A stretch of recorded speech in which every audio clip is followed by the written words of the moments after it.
இரவு 2:17 AM-க்கு வந்த ஒரு மெசேஜ். கதிர் வாழ்க்கையில நடந்த ஷாக் நிகழ்வு.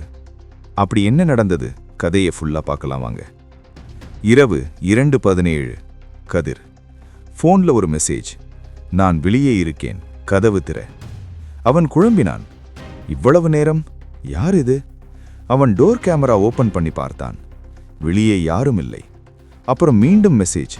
நான் தான், திற. அவன் கை நடுங்கிட்டுட்டே கதவு பக்கம் நடந்தான். மெதுவா கதவு திறந்தான். காற்று சத்தம் வீசியது. வெளியே முழு இருள், குளிர்காற்று மட்டும். அவன் திரும்பி போனை பார்த்தான். அந்த மெசேஜ் அனுப்பிய பேர் ஜான். 2 நாள் முன்பு ஆக்சிடென்ட்ல இறந்தான். அவன் கண்கள் பெரிதாயிற்று. அவன் மேல பார்த்தான். சிசிடிவில அவன் பின்னாடி யாரோ நிக்கிற மாதிரி ஷேடோ. லாஸ்ட் மெசேஜ் வந்தது. இப்போ திரும்பி பார். அவன் திரும்பி பார்த்தான்.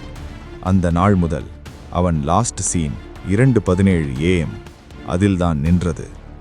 அந்த நாள் முதல் அவன் லாஸ்ட் சீன் 2:17 AM.